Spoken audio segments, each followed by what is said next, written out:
Hey, what's up, everybody? To my fellow grinders out there, it's your boy, Jez7780, with another What Grinds My Gears. My gears have been so grinded, I didn't even put it in the title of this episode. that's how that's how grinded I am. It just started with the tweets, and we know what this is about. We smelt it coming. We smelt it. The stench is coming. We knew it. We knew that something was up. You know, we knew something was coming up, and we are here in February. I'm gonna pop out the chat here. I expect this to be hot and heavy. I got a glass of water right here because it's the culmination. I'm not gonna get into it. It's the culmination of everything that I feared, everything that I've been talking about on every one of these fucking episodes, and why the hell it grinds my gears. Because when it comes down to it, this is the product that is being provided to us. You get your defensive force out, bleed green, bleed blue, bleed red. But when it comes to what you're getting, your output better be justified. And Crackdown 3, it just kept building up and building up. And that's how these things happen. These grinds my gears. Because, like, it start off, it's the beginning of the day. Let me go check the news. Oh, shit, what's this? Oh, shit. It gets, whoa, what's this article? And it just builds up that I get this tension that's like, this is bullshit. This is what we need to be fighting for. This is the voice that you need to speak to them, to the executives, to them. Not pat them on the back when they hand you shit. Don't pat them on the back when they kick you in the nuts.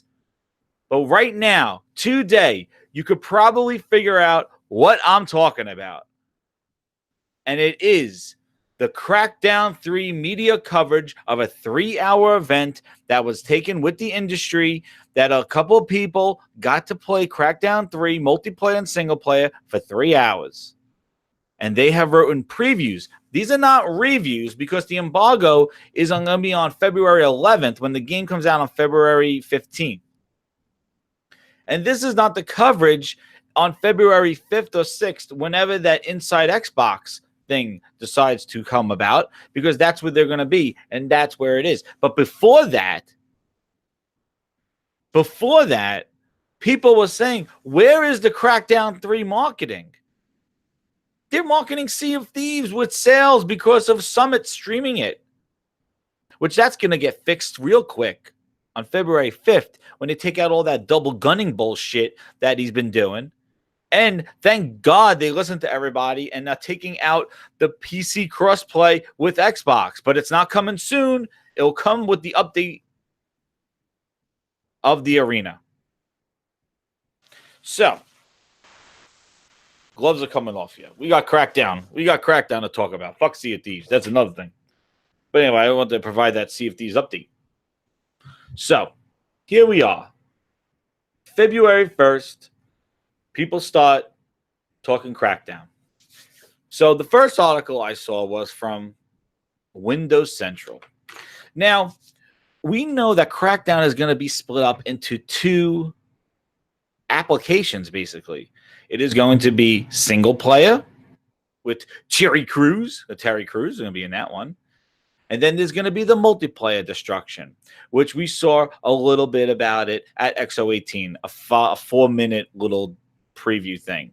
And all the people in Mexico got to play it, except nobody took screenshots or video or anything like that.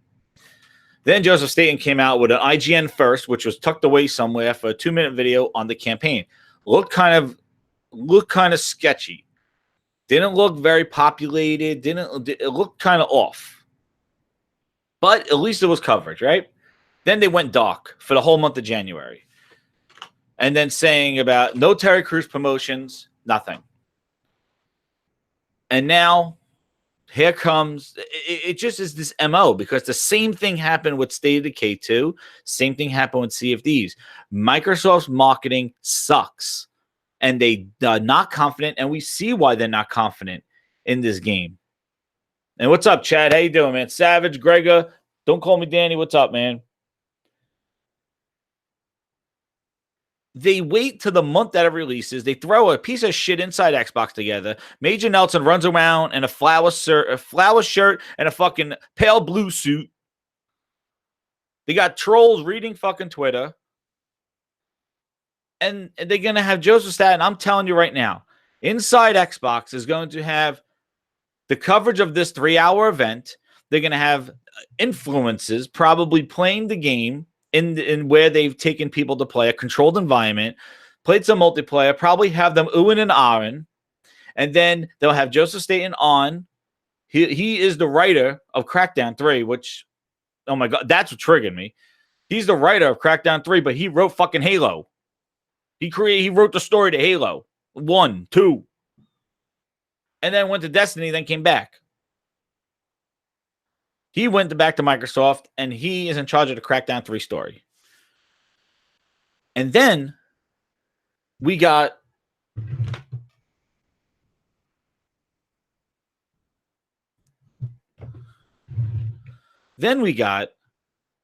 Crackdown coming out. He'll talk about it on Inside Xbox. He'll be there probably for like 10, 15 minutes. Major Nelson will interview him, or maybe they'll have that other guy interview him. Adam Boyes, whoever the hell is. Not Adam Boyes, fucking Graham. And now he'll talk about the game, the story, the mission structure, blah, blah, blah. 15 minutes, probably either. I hope they're playing a game, because that's the one thing they don't do on Inside Xbox is have a controller and play a fucking game. Instead, they just sit there and they're talking heads like ESPN. And they'll do this, and then they'll get 15 minutes of Crackdown coverage, and then they'll move on and talk about Game Pass and what bogus little bitch games are coming to Game Pass for the month, and tease it out like a fucking carrot for the next 2.5 hours. And there's your Inside Xbox. There's your Crackdown marketing. Well, just like State of Decay 2, the month that it released in May 1st, we had the first preview thing, and they were questioning the problem of the tethering in multiplayer. Negative news came out. This is going to be a problem. State of Decay 2 with tethering. Mirror that shit to today, February 1st, 2019. Crackdown previews dropped. Windows Central, IGN, and those are the two that I've seen. I think GameSpot did one too. But the shit that's coming out of them is exactly what I feared. Exactly. The reason why Crackdown 3 exists, and we're going to get into what they said, and one of them actually quoted it, but the reason why is that it is just to prove that the cloud tech works, or the cloud tech is real. And it is like a demo. It is a tech demo, and it's not a game. It is basically a tech demo. What's good, Alish, man? How you doing? It is basically a tech demo to show the cloud works. And and I said this on Twitter, it is a game made for the tech, not for the gamer. And that's the problem that I had from Microsoft fucking since the last 3 years. They're making games for Game Pass model, and they're making games for the cloud. They're not worrying if it's a good game. Well, it's entertaining for the end user, the gamer, right? It just is to promote their technology and promote their services. It is a fucking farce. And it's a disgrace that they have turned this into the bullshit that it has turned into. And that's why I can't champion what they're doing, because what the output that's coming from them is fucking shit.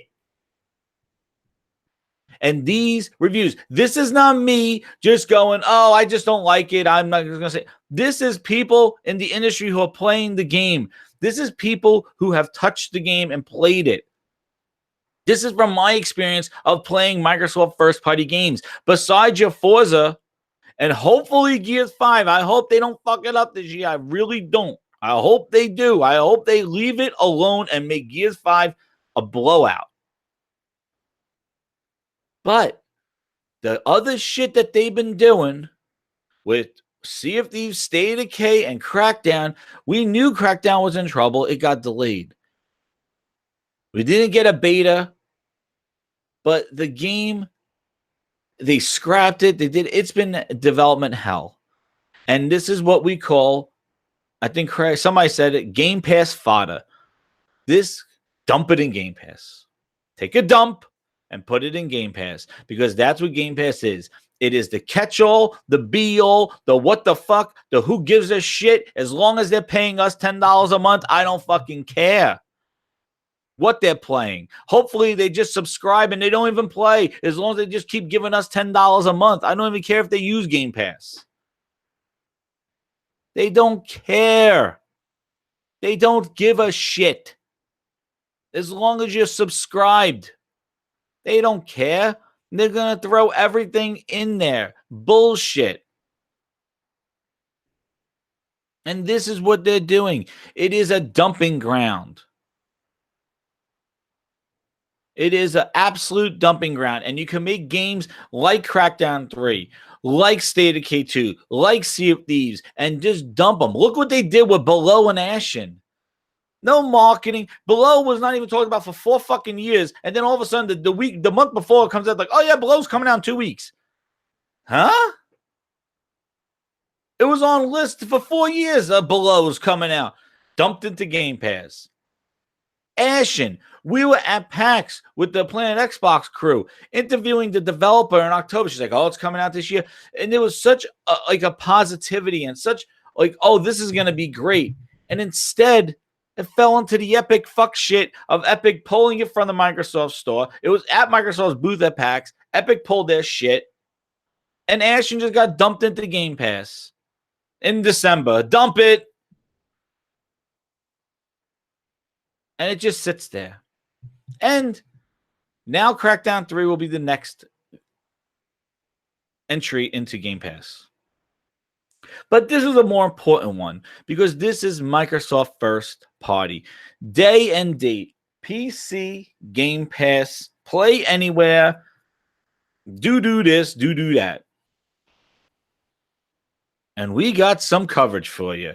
So for all you people that wanted, where's the media coverage? Where's the advertisements, Microsoft? Where is it all?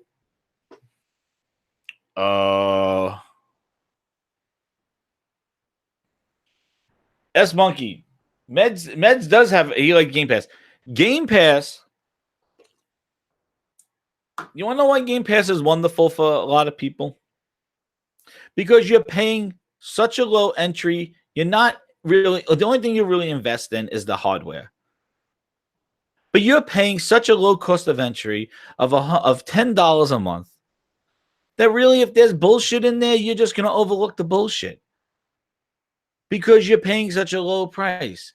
It's an out. Microsoft created themselves an out for game development.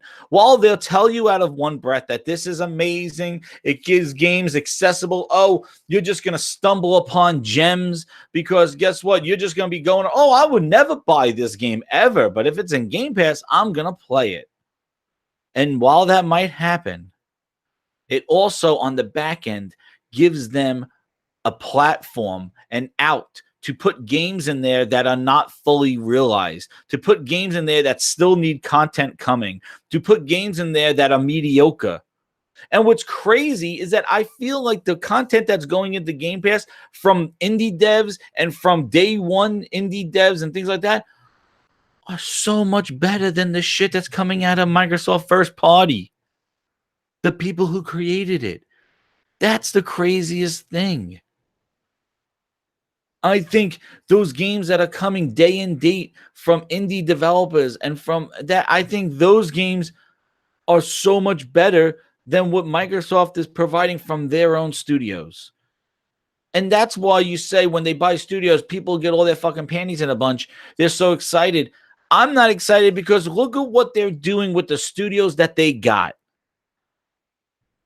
They had Rare for so long. They fucking Crackdown was in development with their studios. Look what they have done with what they have got. Whatever contracts they made, even if the Sumo Digital is not owned by Microsoft, the fact is look at the quality that they have gotten out of their development studios. That is what I'm saying.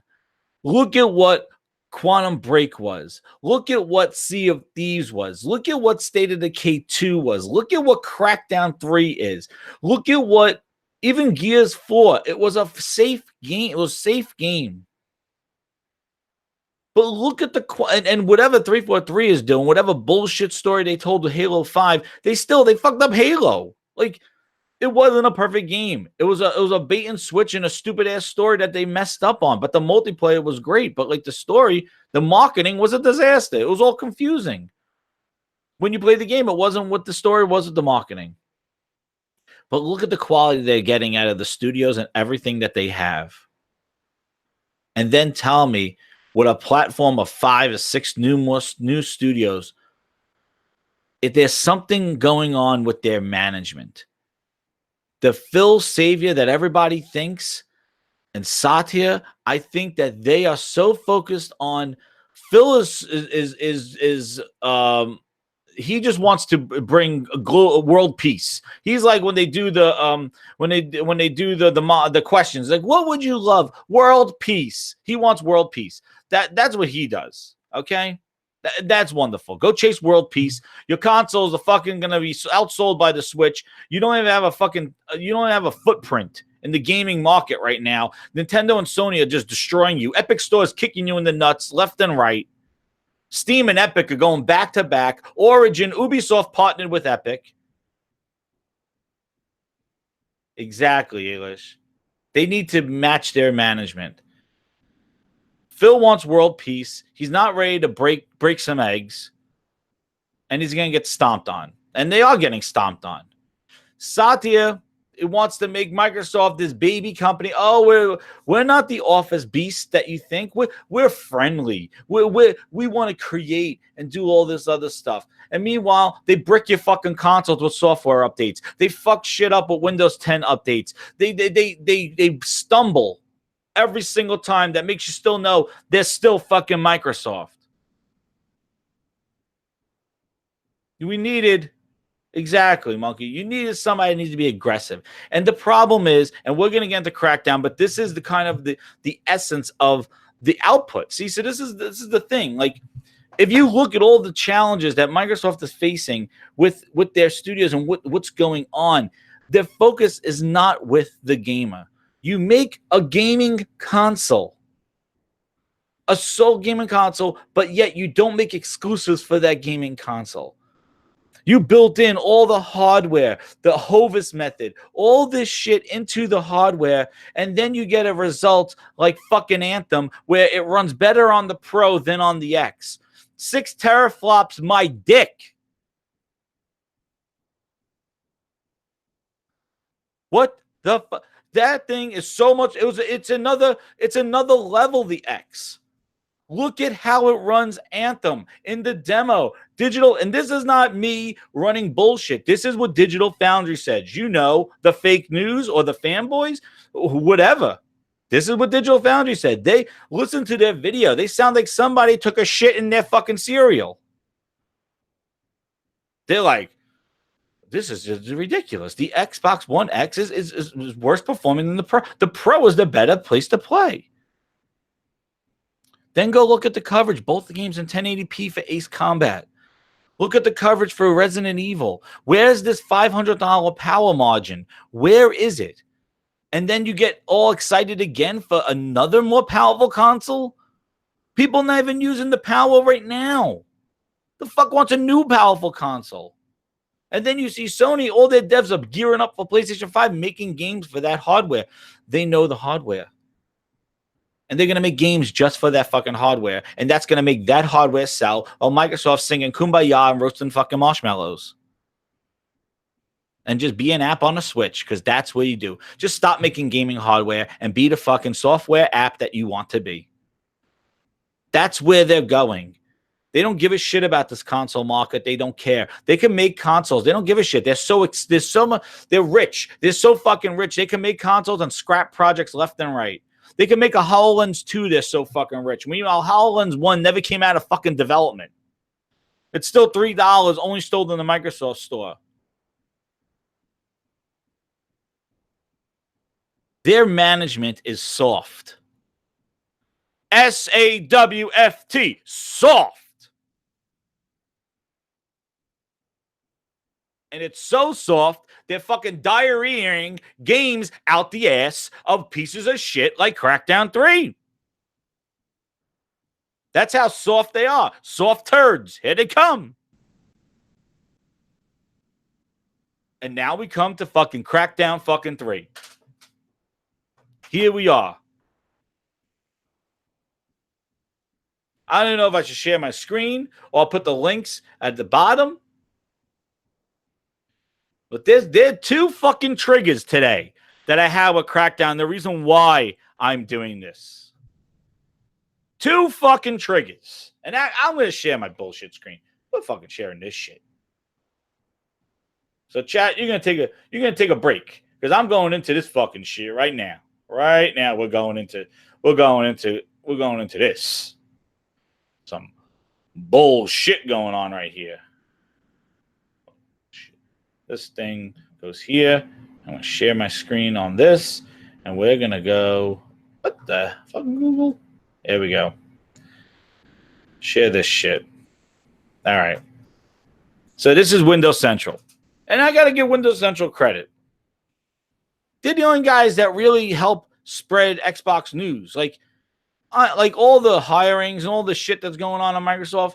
Windows Central is the only one that makes Microsoft relevant. They all call it Windows Central. But if you look at the gaming media, nobody's covering this shit.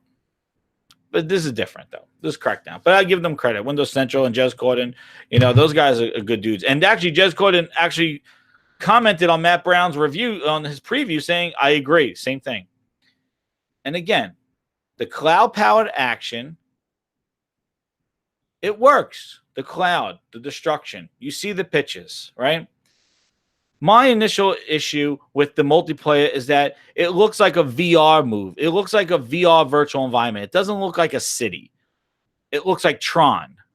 And who wants destructible Tron?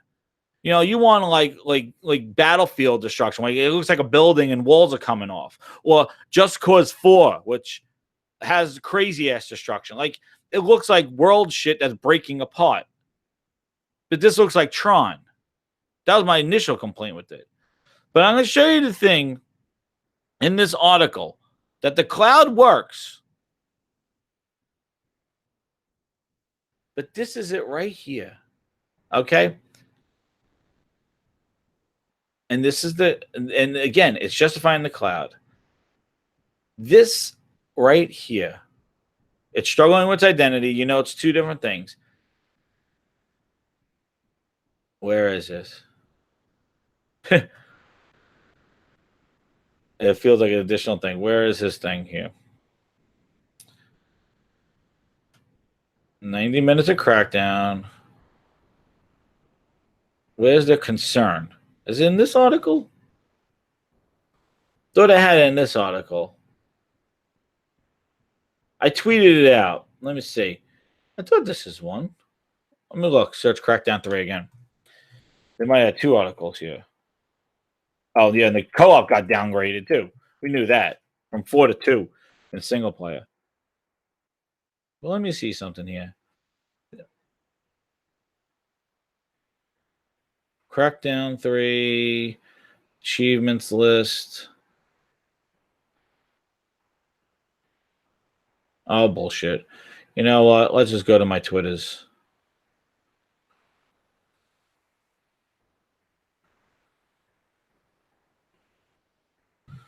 Go to my Twitter and go to my profile. I have it right here. This was from the Windows that bread thing. This is from the Windows Central article here. Microsoft game-changing cloud tech thrives in Crackdown. My main concern with Crackdown's 3 current multiplayer is related to content, with Microsoft only pledging 2 modes and a handful of maps at launch, paired with the team not committing to Crackdown 3 post-launch plans.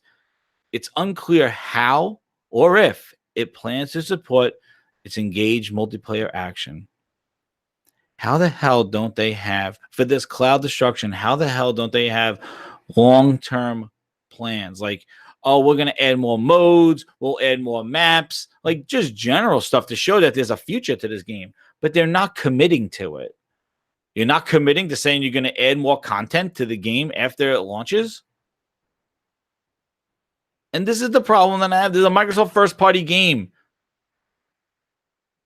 Now, whether or not it does, that doesn't sound too promising. 2 modes with a handful of maps. There's your wrecking crew. Like, this is your elite first-party game.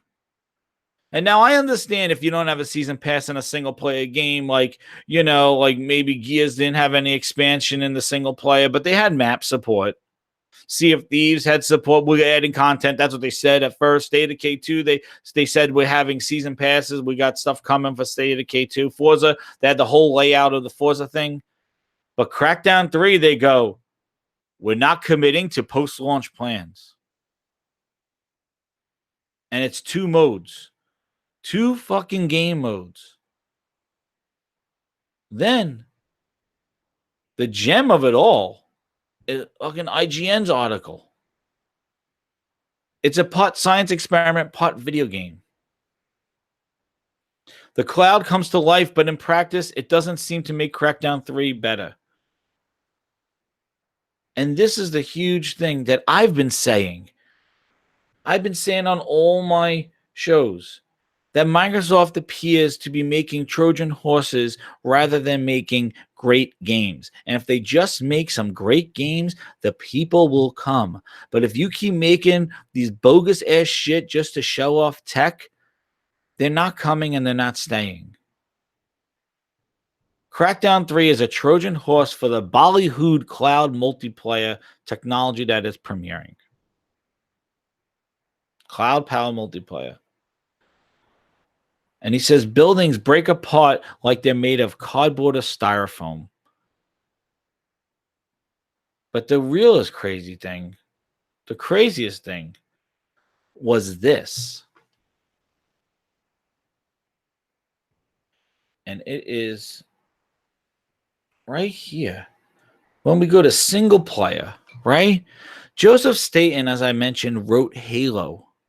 He was the writer for Halo. There was huge promise when Microsoft brought him back from Destiny, from Bungie, when he left.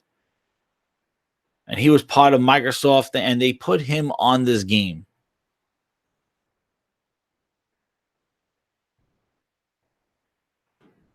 And he says it's aiming to be goofy, over the top. Joseph Staten says, we are making Sharknado. What the fuck? We're making Sharknado. You are the writer of fucking Halo. Well, you could throw out any type of narrative or any type of promise in single player right fucking now. We are making Sharknado? I don't give a fuck if he laughed or took a shit.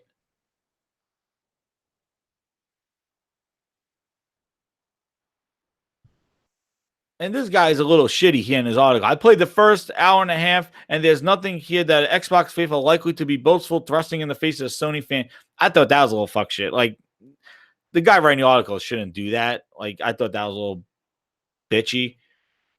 But that's not to say it won't be fun. It just didn't wow me. It felt, and in the non-literal sense, yes, I know it's running in 4K, but it looked like an Xbox 360 game. And now that's that guy's opinion, right?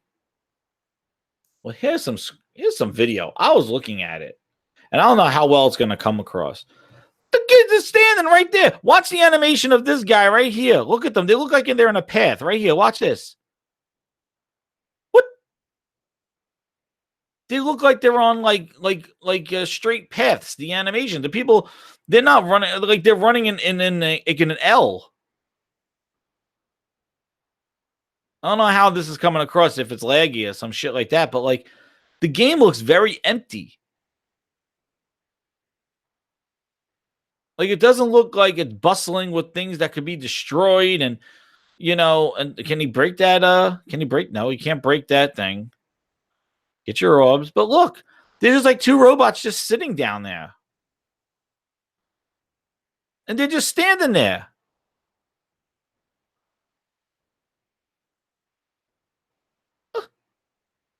And the people running. This looks horrible. Like this is like everything looks like Tron. I was just trying to skip around for this video, and I'm like, is there anything?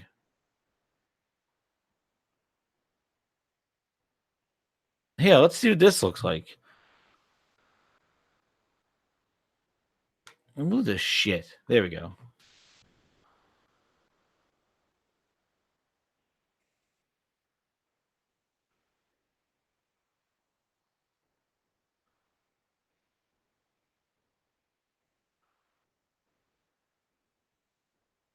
Like I'm just like, what is this? And this is the single player. This is Sharknado? The fuck is standing there? It's Sharknado. Sharknado. Like, I encourage everybody to go watch this in a bigger screen, but this looks depressing. This does not look exciting. The enemies don't do anything. What the fuck is this game? This is the epic single player from Joseph Staten?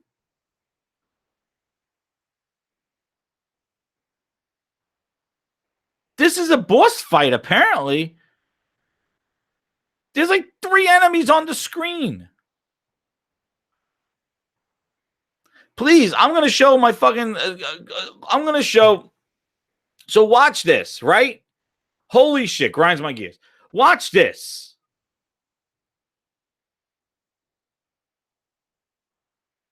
This is a fucking boss fight, or whatever the hell this is. There's the guy.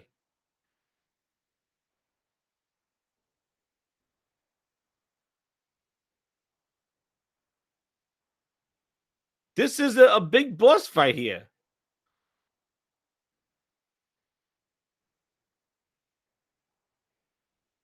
My God. All right. So there's some clip scene. Like, I try to look to see if they're out running around in the city.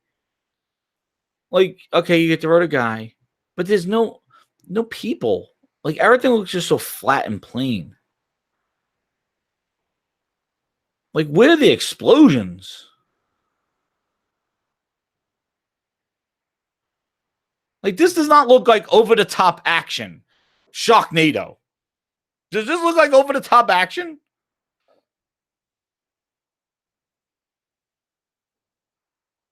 All right. So take a look at that. Okay, right? And let's see, did they have the multiplayer here? Yeah. Terry Crews seems to bring more fucking energy than anything. And that's good co-op. They're going to be co-op. But wait. Don't worry, guys. Look at this. You got co-op right here. We got co-op going on. Where is this? So think about it. This would have been 4-player co-op. They dropped it to 2-player co-op. A design decision. Uh-huh. A design decision, right? Yeah. Co-op. Be co-op. You get one and I get one of these robots. They're not moving. One will stand right there and one will stand. Okay, I got one. You go get another one. Jesus. God, I'm going back to the chat stuff. And so you saw that, right? Okay. All right. All right. You saw that shit, right? Okay. Everybody saw that.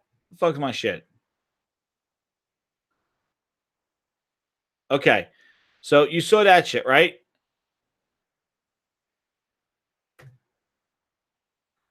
This is probably not going to come across too well anyway.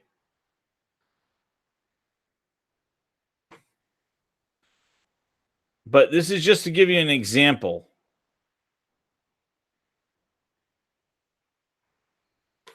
Okay.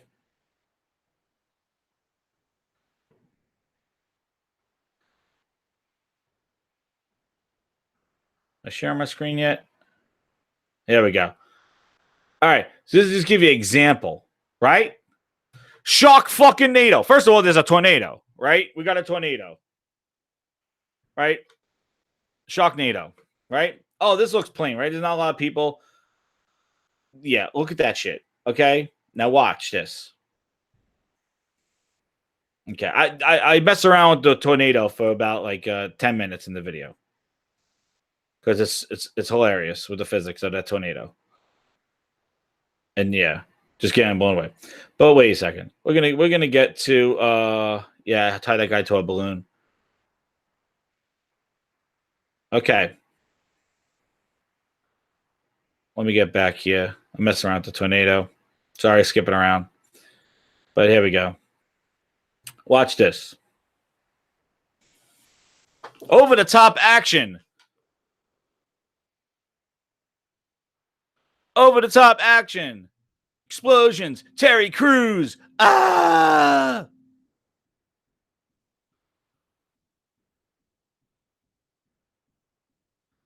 It kind of reminds me of like, wait, we're gonna get to the flying part here. Yeah, there we go.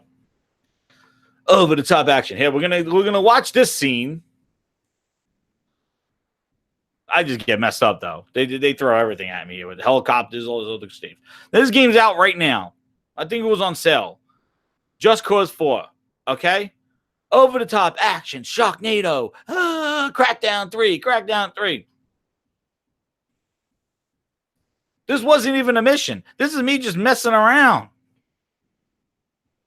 I don't know what the fuck is going on. This shit blowing up all over the place. I'm smashing the ground. This shit blowing up all over the place. Wait a second. And I don't know how much is lagging and shit. But like, yeah.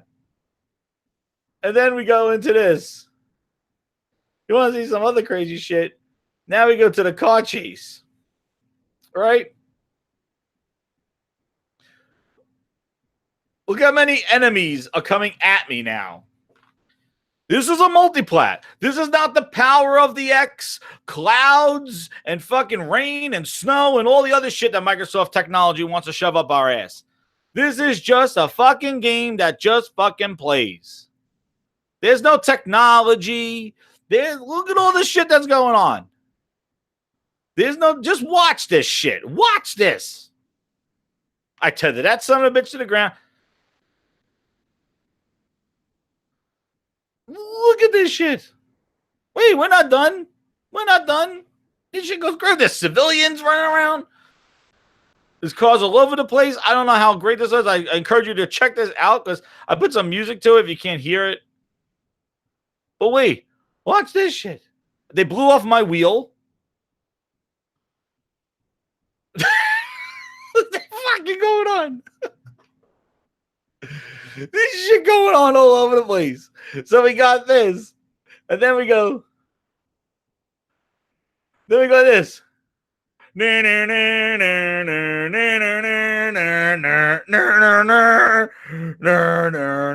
Oh, this is the wrecking zone. Where the fuck is it? Oh, let's look at wrecking zone. They got wrecking zone on here now? Let's see.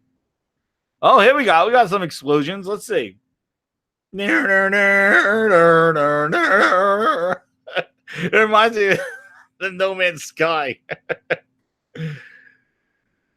Let's see this destruction now. So we saw the single player in the last video. Let's see this thing. Let's see. I want to see the destruction now. I didn't get to see this.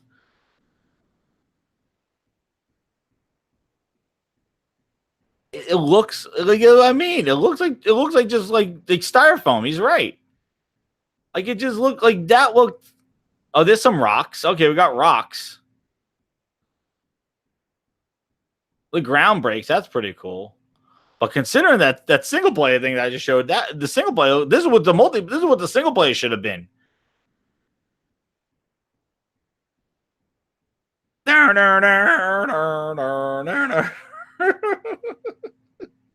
Wait, what's the time?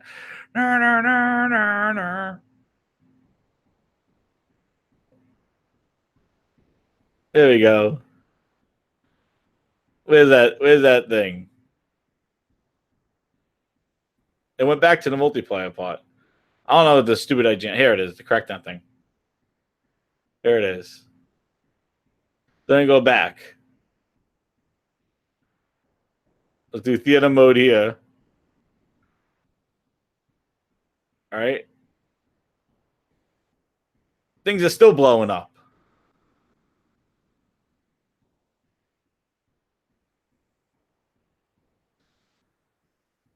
Like, it's just like, oh, yeah, there's this part with the taking down the friggin' helicopter.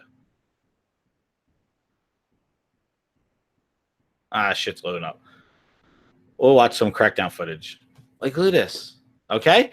I put it in a bigger screen. This is Joseph Staten's masterpiece. No holes in the wall, no destruction. This is this. And this is this.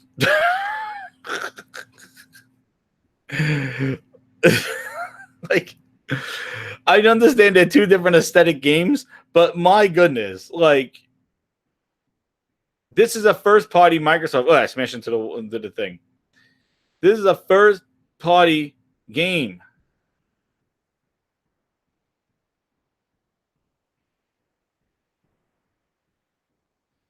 Look at this.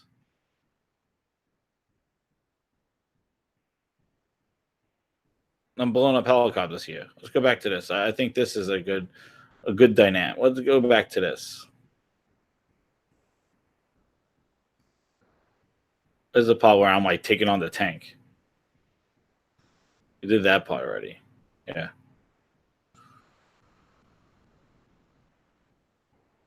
Back to Crackdown coverage. I don't know how effectively this is coming across. So sorry for my lack of presentation skills on this. But like, huh? And tell me, oh, this is Crackdown. It's supposed to be cell shaded. I'm not talking about the aesthetics. I'm talking about the action, the people, the explosions, the destructibility. It doesn't need to be the cloud, but what's going on here? Like, there we go. We'll just blow up that guy. And it's supposed to be Sharknado. But up you go, tank. And oh, I wanted to blow it up. End scene. Sharknado. And we got the Crackdown. So, and we're just going to jump into, just look at some of this multiplayer thing. We'll see how this looks with their lock on.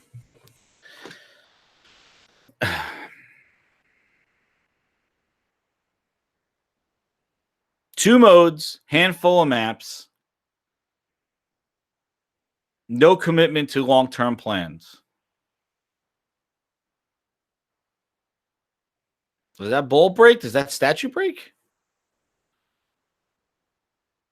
It looks like a VR environment, though. This one looks a little bit better than the other one, I have to say, though. But still, did those statues come down? Like, look at this.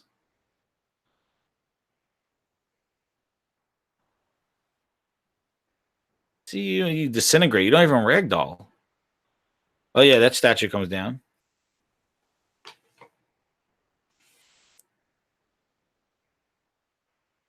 Like, it looks like a good weekend. The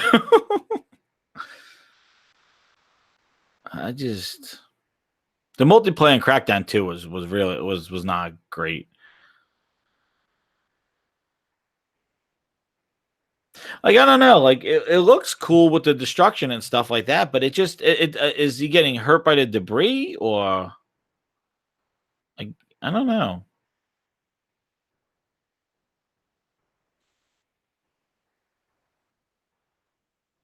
It looks like a pretty big map, I guess. That's high. This is why I'm more interested in this than that single player. It looked horrible. And who wants to run around in that with two people? But that's what, and just making Sharknado over the top explosions, craziness. Just Cause 4 did a better case of that than what I've seen from Crackdown. I'll go back to the chat. Enough of this. Enough of this stuff. I just so perturbed at what they are trying to do. And it's when you just make a game, Microsoft. Just make a game. Oh my God. What's up, guys? Here we go. Sorry, I forgot everybody was here. It's just me browsing on the fucking internet. Sorry. That's me. I'm just like watching shit. And this is the reason why I do these fucking grinds my gears, because this is what I do, man. Because what's up, Callie? I didn't see what you wrote. That's right. Why buy Crackdown if you can make your own Crackdown in dreams? Holy crap. All right. Sidebar conversation. Dreams is friggin' amazing. It is absolutely amazing. We got to talk I want some positivity here. I was in the beta. I shared a couple of streams. Dreams is so awesome. Like, I really like Project Spock. I'm not a creator. Like, I don't make stuff. I like seeing all the stuff that people make and playing it. And Dreams is like a game. It is not like a game that has some edit mode where people try to turn it into stuff. It is basically a blank canvas with anything you want to make, anything your heart desires. You want to make a banana guy to run around, you could just make a banana guy. And what's incredible is that when people I always liked remixing, like taking people's stuff and adding stuff. This game actually has people, and I showed it in my stream on my stream I had, like people making characters, and then you could take that character fully animated and just put it in an environment, and you can make it anything you want. Like, it's just funny just to mishmash stuff. And yeah, and like, Little Big Planet was a platformer at heart, and then they added the edit modes, and people found ways to add logic and make games out of games. This is a blank canvas. You can make stories, canvases, you can make sculptures, you could add animation, you can make music from scratch, you can make sound. It is absolutely incredible what you can do, and it's fun to create stuff. Like, I put a T-Rex inside something with trees, some birds, and I'm just animating the T-Rex around, recording it. And then you could put like Iron Man in there and just have him. Like, people made these guys. You could search for them. It's incredible. Animations. They had R2-D2 with controls. And you just take pieces of people's ideas and you could put it into your own. You don't have to just start painting if you're not an artist or a designer or a game designer. But it is so amazing. And I encourage you to watch the stream, because I kind of go into that to show how you could just search. As you're building, you hit search, like, you know what? I need a tree. You hit search, you say tree, and there's a whole collection of trees that people made. They have deciduous trees, Japanese willow trees. They got all different types, and you can just put whatever tree you want. It's like, you know what? I need some water. I need a house. You just search, and it's just amazing. And the polish and the voiceovers and the narrative and the stories that people have made. I put some scary things in there. They had sounds coming out of the controller. It's friggin' awesome. And his Project Spark could have been that. I watched Team Dakota do Project Spark and watch that stuff. They added Conquer to it. That was like I was like so happy they added Conquer to it, and they shut them down. And the reason why, and I don't know how much of this is Microsoft, I'm sure it all is, they put packs like Halloween pack and medieval pack and things like that behind microtransactions. They made the game a $40 game. They made it with microtransaction driven, that if you wanted to make a medieval scene, you had to go buy the medieval pack. And what happened is that they put the creativity behind microtransactions, and it ultimately destroyed the game because they kept adding packs, and eventually they made them free at the end. But Microsoft destroyed it with microtransactions. It was a games as a service model, and they said that they wanted, like, you want a tombstone in your thing. Well, you got to buy the Halloween pack that has the tombstone. And then Dreams, from what I've seen and what I played, has nothing like that because it is a blank canvas. If you need a tombstone, you go get the shape of a tombstone and you make it. And you can make it anything you want. And if you don't feel like making it, you could search from other people. It's user-created content and user-created games. Project Spark, I think, is still around. And also, Project Spark was like one of the first ones that really did this cross-play and but they had mouse and keyboard support on the PC, and they had it on the Xbox. They didn't have the keyboard support, but it was like a PC. There are people making games on PC, and the whole notion was that, like, oh, the guys on PC will be making levels so the Xbox guys could play because they have the keyboard and mouse and do all that. You know what? It never came to be. And it was the microtransactions that really hurt that game because they put themed microtransactions there and people wanted things for their creativity and they had to pay for a pack in order to get those items. Dreams doesn't have that from what I've seen at all. And what I've seen, it's just a huge blanket canvas of people just creating. It's amazing. You go into there, and if you go to the right of, and I'll probably do another stream of it. I hope it doesn't end soon with the Dreams beta. But if you go into the comments and you just see people like, I've been drawing this character for years on paper. It's amazing seeing him now animated in 3D. Like, people are making stuff that they like, that it is pretty amazing. And then you can use that, and you can use that backdrop, and you can use it in your own stuff. And the polish, the voiceovers, like the PT demo is absolutely amazing. The PT that they created in there, it looks incredible and has such an aesthetic. That game is so tranquil. It is awesome. You could just leave it on sculptures and stuff like that and leave it in the background and do something else because it's so cool. And people I played a game yesterday. I shared it where somebody created an original track, and just happened that everything on the level at the drop of a beat would activate, and all you had was moving of the controller. You couldn't jump. You had to jump with the beat. So it was all a timing of the music of when the beat hits so that you could jump. It was really innovative. It was really cool. And it's and that's what I mean. It's just when you see the quality and you see the games. I gotta drink some water. And then you look at what Microsoft is doing. I understand where they're going with it, but you gotta lead with your best foot, and you gotta lead with great games. You can't be throwing out these mediocre tech demo, mediocre ideas, games that are just horrible. Like, I'm assuming, looking at this these are preview stuff, guys. This is not even reviews. Like, I can't see this game coming out and, we were wrong from our 3-hour demo. This is a 95. This game is sitting at a 7. Maybe they'll get 8s if they get somebody else to review them. But just looking at these previews, even Windows Central, who usually remains positive, is doubting the quality and performance of this game. And it's really, really unfortunate. Yo, shout out to 21 viewers. Thank you so much, guys. Hit that like button and share the video out with the Twitter thing so everybody could hear me rant.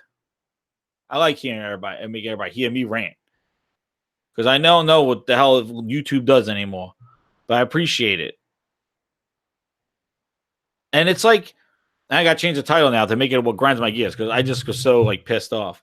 Especially when the guy's like, we're making Sharknado. I'm like, you devolved Joseph Staten into Sharknado. Are you kidding me? I just could not believe it. And this is not just talking out the ass. This is what's going on. That's how I do it. I react to what I see. I may be optimistic in some instances, but not with I look at what you've done for me lately and what you have done. And I see all these articles where Microsoft turned it around. They're turning it around. Turning it around. What the fuck has happened in the last 3 years? We got a bunch of PR and smiley faces. That's what we got. Like, what have they turned around? What? Since Gears of War 4, it's been fucking a shithole. And even Quantum Break has been rough. Like, since Quantum Break, since the best year ever with Halo 5, it's been a downswing. So I don't know what. Yes, Joseph Staten went from Halo 1 to 3, the trilogy, to Crackdown 3 is like Sharknado. That's what Joseph Staten has done. That's why when people celebrate, oh, they brought the guy who drew the fucking testicles for Red Dead. He's going to work at the initiative. Holy shit, guaranteed 4K horse nuts. The guy that took a shit in Naughty Dog Studios is now working over at fucking the initiative. Oh my God. The janitor who used to clean fucking Santa Monica Studios, he just got hired to work at the initiative. Remember when our good friend Casey Hudson got pulled from BioWare and went to Microsoft? He fucking left Microsoft to go work back at BioWare after the Mass Effect tanked. They are a black hole of fucking talent.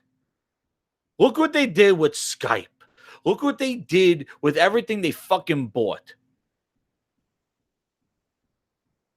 They bought GitHub. Half the people are like, I'm out of here. There is not universal acclaim from the development community from Microsoft. You got a bunch of old man suits that used to work on Windows 98 that still stand by Microsoft. But for the modern times, the modern era, Microsoft has that stench. They were cool with the 360, but they thrown so much Windows bullshit into the Xbox One that it is turned into a corporate fucking piece of junk. They needed to make Xbox a gaming platform and break it away from corporate Microsoft. It needed to be its own thing. Just like the 360 was. That's how you compete. That's how you beat Sony. That's how you slug with Sony. Right now, it's just Sony's looking at Nintendo right now.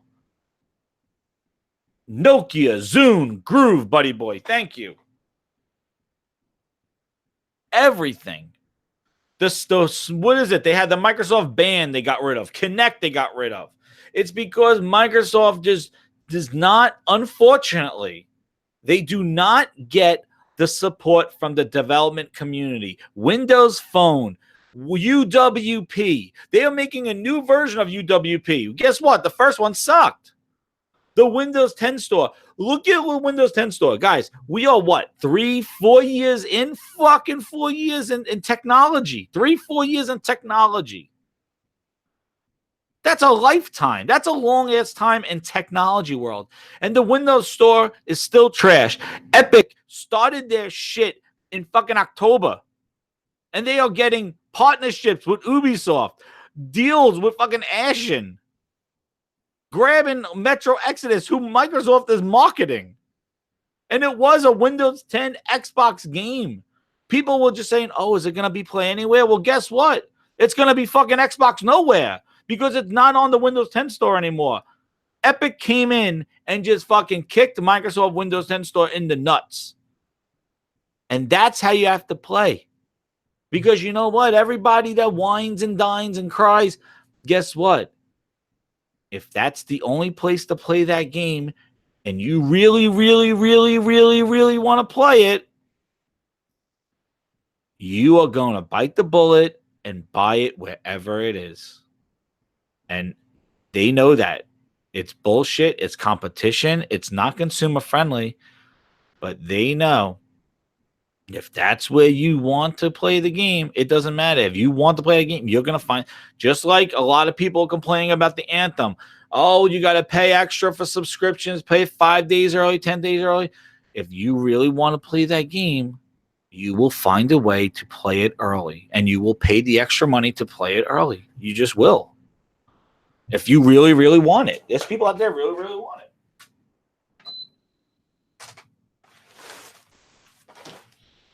And that's the way it goes. Phil said at XO18, he's going to fix the Windows 10 store. The ship has sailed. The ship has fucking sailed. Games are coming to Xbox because of UWP. It's so easy to develop for. Overnight. What's up, Kun? How you doing, man? Overnight. Porting games to Xbox One overnight. Overnight. And they're making Windows 10 exclusive games. Microsoft themselves. Gears Tactics, no announcement. They pulled it off the Razer thing. I said that a couple of weeks ago. Because they're making they're making Windows exclusives. But you have a gaming console. And then the bullshit that they just said they're going to have a GDC or whatever, where Xbox, everybody's an Xbox player. People from phone, iOS. I just don't understand the logic that a person that plays Minecraft on the iPad and plays Gears of War 4 on the PC and chats with iOS on the Xbox app is the same equivalent person that is an Xbox Live subscriber that pays $60 a year to play on the console. I don't understand how that's A equals A, how that's equal. How does a person playing for free on Minecraft on an iPad, the same customer, the same equality as a $60 Xbox Live, Xbox One user? One is paying $60. The other is paying nothing. But they are two active Xbox Live members. How's that fair to the person that's paying $60? That Microsoft considers you an equal to little Johnny playing on his iPad. In one fucking game, Minecraft. Act like they got a portfolio on the iPad. They got one fucking game. The other Trojan horse, Minecraft, that was on everywhere, and Microsoft just happened to buy them. What seems like a lot of these studios, they just happen to release a multi-platform game right before Microsoft buys them. So what? Microsoft could kind of sneak their way and have a presence on the other platforms without actually doing anything themselves? With Minecraft, they kept the lights on. That's all they did. It was everywhere to begin with. They just bought it when it was everywhere. And just kept the lights on. Paid electricity bills, paid the gas. They did nothing. And hell, speaking of Minecraft, where the fuck is that 4K update? Yeah, we forget about that, right? Minecraft in 4K. Where's that patch? You want to know why it's taking so long? Because that motherfucker is going to be priced. I'm telling you, that 4K texture pack for Minecraft, they are trying to get so far away from that Xbox One X launch when they opened up their fucking shitty ass mouth and said 4K updates are going to be free. They're getting so far away from that shit so they can release this Minecraft 4K update texture pack for fucking $15.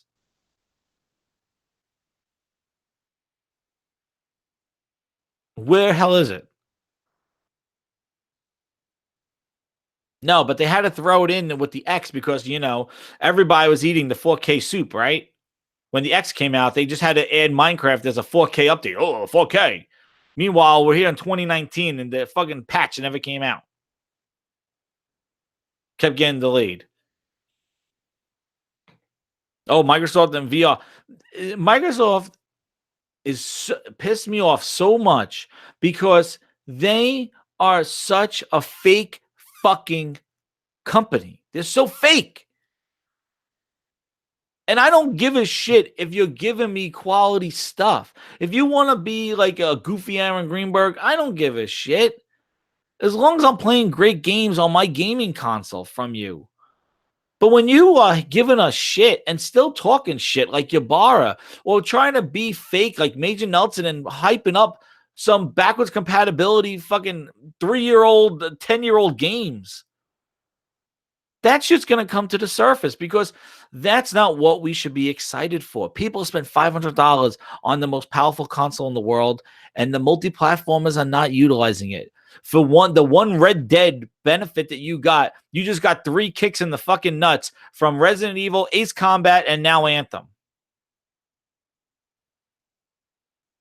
And that's because you cannot depend on developers to utilize your hardware. You need to lead. You need to show what your hardware can do. And when you get on stage and have that microphone and it's showtime, you give us Crackdown 3. That's the power of your cloud. That should be the culmination of how your software blends with your hardware. How your software is optimized for the hardware and optimized for Xbox Live. This is coming out of under your nose, under your roof. I don't give a shit if it's second-party deals, first-party deals. Gears of War was a fucking second-party deal. All right? Gears of War 1, it was owned by Epic. That was a second-party deal. That wasn't a Microsoft studio. It was published by Microsoft, but it was developed. It wasn't a first-party. Gears of War was a partnership with Epic. Your first party shows the hardware. And I keep going back to it. But if you look, you don't give a shit what teraflops, what resolution, but you look at how God of War, and you look at Detroit, and you look at Horizon Zero Dawn, and you look at Infamous, and you look at how these developers are able to squeeze the power out of the hardware. That's a focused development. Microsoft is spread thin. They're all over the place. They're probably more worried about making sure Crackdown runs on Windows 10. Because remember, it's double development. They have to make sure this game is optimized for PC and for Xbox on day one, because Microsoft is their promise that they have to have this game day one. Instead of optimizing it for the X, and the fucking S has become a joke. Have you seen these Digital Foundry videos? Have you seen this?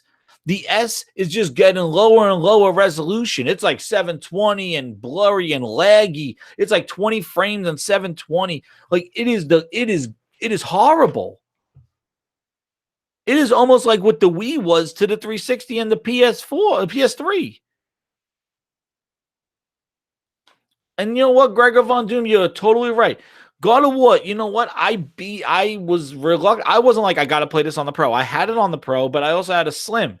I didn't mind playing it on the Slim, and I beat the ending on the Slim. I wasn't like, oh my God, this game, I got to play this on the Pro because it looks best there. It runs horrible on the Slim. On the launch PS4, it run great. And that's what happened. That's why I always go back to saying how Seamus Blackley said the reason why console is a fixed platform, a closed platform for game developers to stay focused and maximize the power. Look how Gears 1 changed from Gears 3.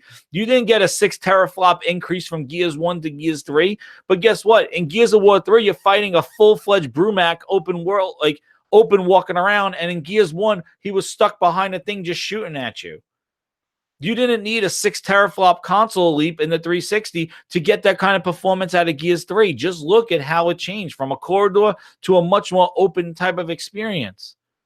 That's because they focused on maximizing the power and optimization of the fixed hardware. That's console development. That's why consoles exist. That is why. They exist, and they will always exist because it's a customized experience. And when your first party blends the power of the hardware with the power of software development, of focused development, they don't have to worry about configurations. All they got to worry about, does it run on my console? You could get games that look better than a PC game. on a 2080. And it's the truth. It's fact. It's what you see. And it's been said so many times. Seamus Blackley actually said it on the Xbox, Inside Xbox, when he was showing the controller. And he interviewed with Ryan McCaffrey. He said it.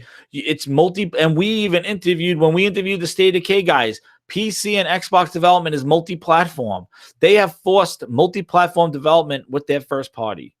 They have put the burden of developing for all configurations of Windows 10 PCs and Xboxes on their first party. And because the developers probably have to crunch to get this working on so many configurations, we're seeing a dip and a drop in quality and content and long-term promises of post-support for the games.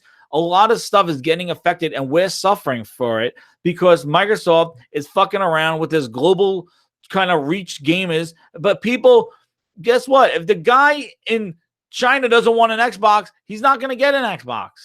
Just wrap it up. Just because you put an Xbox app on a phone and it's available to billions, it doesn't mean people are going to use it. Just look at the sales.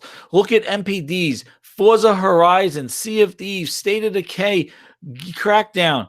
These games are on, and I said this before, they are on a platform that has almost 700 million users of Windows 10. It's bigger than everything. But their games are not flying off. Their games are not dominating MPDs. They're on a 30 or 40 million Xbox Ones and 700 million PCs. Windows 10 PCs. That's all potential customers, right? When Phil says, I want 2 billion gamers out there, you know what? He wants to reach them. But guess what? If they're not good games, people are not going to want to play. Look what Super Smash Brothers did to the Nintendo Switch. And tell me that exclusives don't matter. Come on. Smash Brothers blew the fucking door off the Switch. It pushed hardware. Look what Spider-Man did with the PlayStation. Look what Gods of War did with the PlayStation. Look what Halo does to Xbox. Like, it's just, it matters. And it's going to be really weird. And I don't think that, and I think Gears of War 4 got hurt because of their multi-platform development. And the hype behind getting it on the console was negated because guess what? You could run it better on your PC. And it's the day and date. And I understand when people go, hey, just because it's available somewhere else doesn't mean that I don't like it. Like, it doesn't, that it bothers me. And it shouldn't, because you could still play the game. But what you got to realize is that there might have been shortcuts to your end user experience because it has to be on another platform on day one. That game could have been better. Maybe there could have been something more.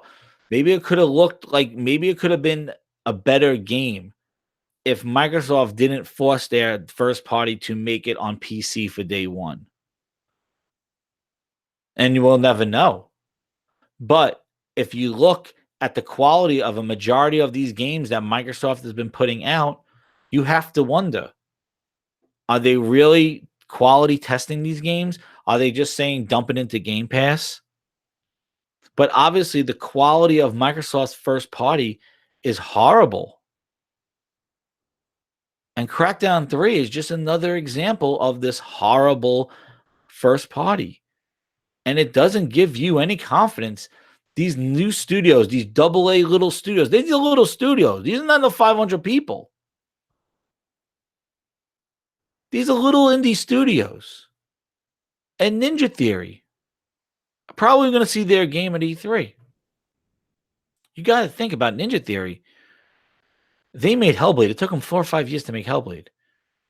They ported it over to Xbox last year. They might show a game this year. That game is not Hellblade 2. And if you look, and I posted, I think I posted it on Twitter. He says there were 100 people. And he goes, oh yeah, we have, this is before Microsoft acquired them. And he goes like, oh yeah, we have other people doing ideas, but they're more of traditional, like, fun games. Saying his game was serious. But they were traditional fucking. Well, what do you mean? Do you mean Ninja Theory is going to release like a platformer? Because I think a lot of people are going to be in shock when they see Ninja Theory release like a game like maybe like a side-scrolling game or a top-down shooter or some sort of narrative story game. Like people are expecting Ninja Theory to say, "Here's Hellblade 2." Or here's a game that's on the level of Hellblade polish. Let's go. And I think people are going to be sadly mistaken when they see the output that's coming and going to come out of these studios, because that game was 5-6 years in development, and Matt Booty said it himself that we're looking for people to we're buying these developers to get 2 to 3 year turnaround games for Game Pass.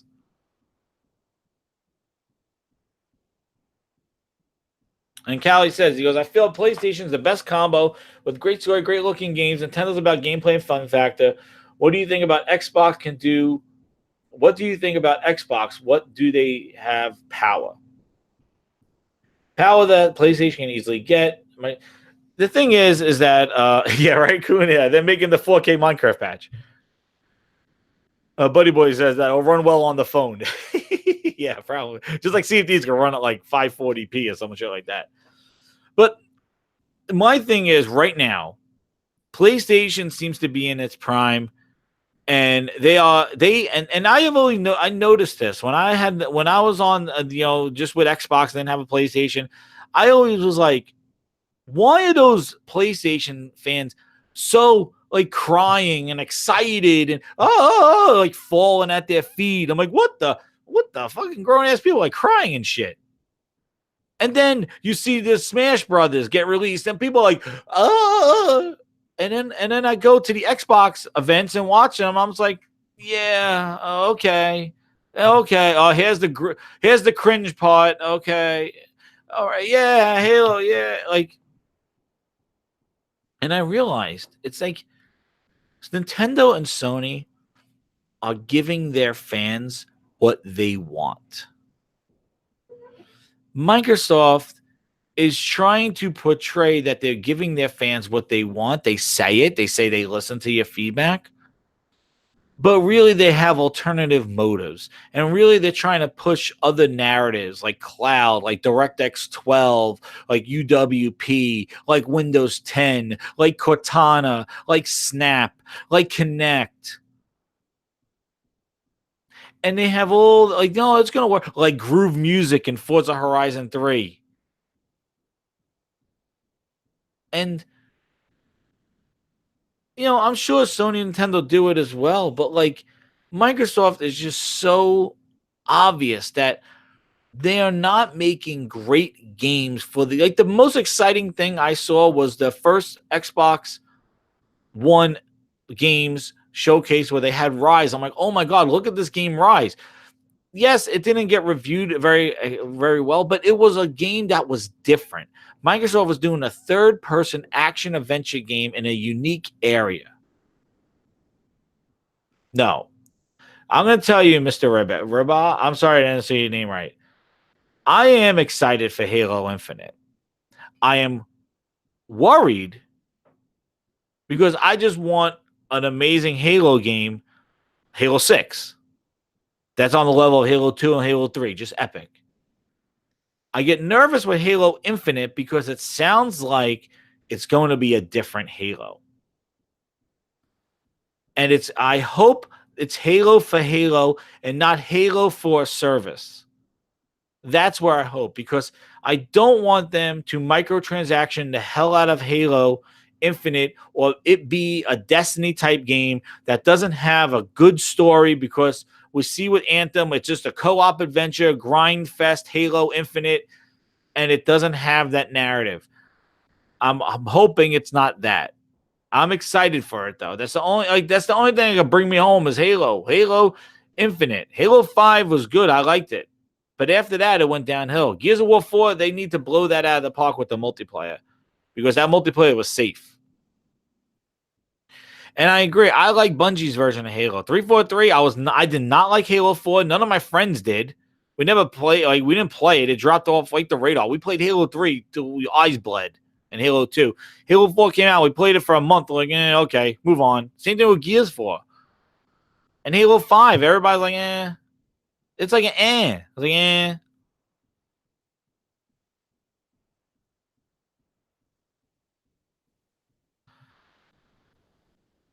Yeah, I understand what you're saying. Like, people are tired of the same shit, but don't. It's really tough. Like, no, I agree. Like, it's tough to say, like, I want something totally different, but then I don't want it. Then will it be Halo? And it is. It's a tough thing when you're that far. But the thing is like, well, look how many people critiqued God of War. They're like, that's not God of War. But what happens? They made it work. So, yeah, your initial impressions might be like, that's not my God of War. But when you played it and you saw how it worked, you're like, oh shit, this is what God of War should always be. And it's hard to do. I'm not no game developer. It is hard to do. But you have to evolve the franchise too. You can't just give people the same shit Call of Duty style, even though people still do that. But they evolve the franchise by adding a new game mode. But you can't. It's hard.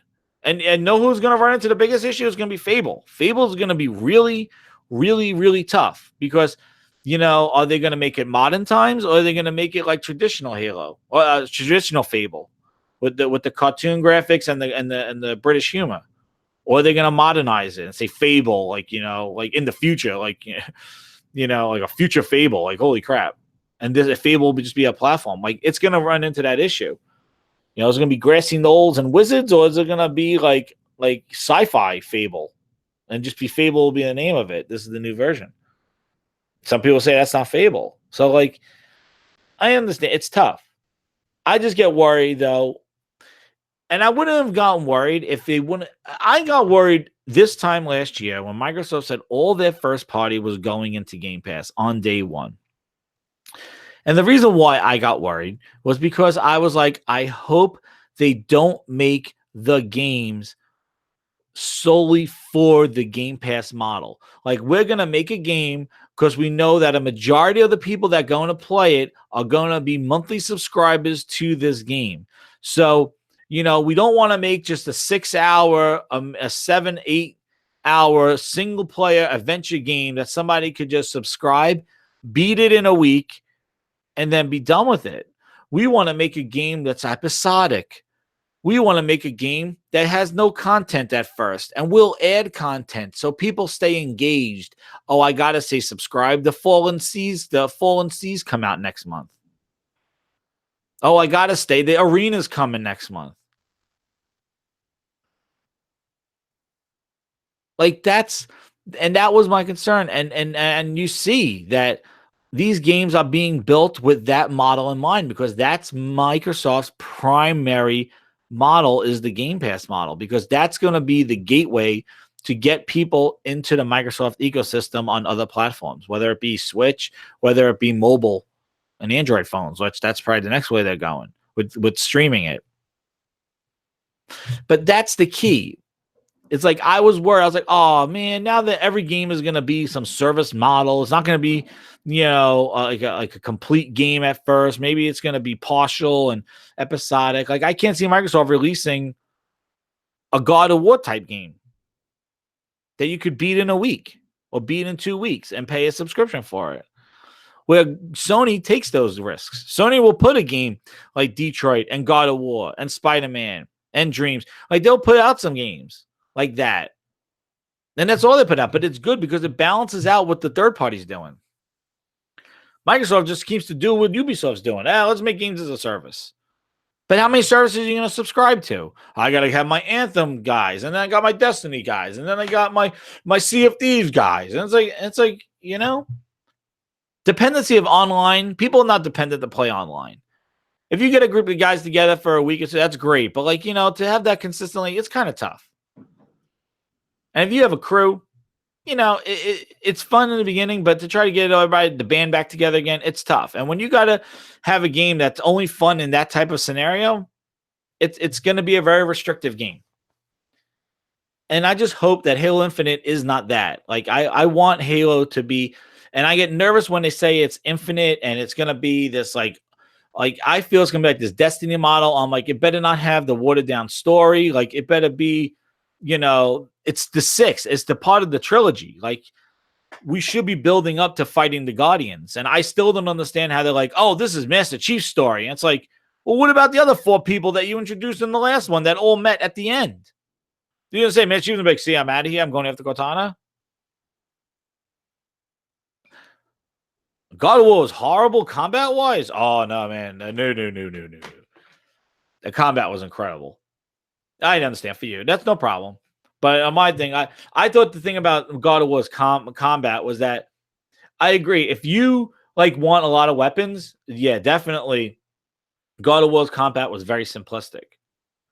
But I thought that was interesting that they just gave you. Yeah, it's his opinion. You know what? And he wrote from it's okay. Yeah, it is what it is. If you don't like the combat, you don't like the combat. But God of War did something where it showed how you don't need 30 different options to have a fun game. Like, oh, we got 30 different types of weapons. You had 2 weapons and a shield. And it showed how you just balance those out and you just basically utilize those things. And you had your son who had the archery stuff. It was very simplistic. It was like 5 different weapons. That was it. And you just upgrade it and do different animations with them. But it was so satisfying. And it was balanced. It was incredible. Absolutely. Oh my God. That game. I was that grin to grin. And then also, you know what? I even had the same experience with Uncharted 4. I was like, I think the one level, the one with the mud and stuff like that, getting dragged on the thing, I like stood up and it was like, I gave it a standing ovation. I was like, what the fuck did I just play? This is amazing. And then I turned to my left and I see the little white box sitting on my TV with a little circle and an X. And I go, and I just give it the side eye.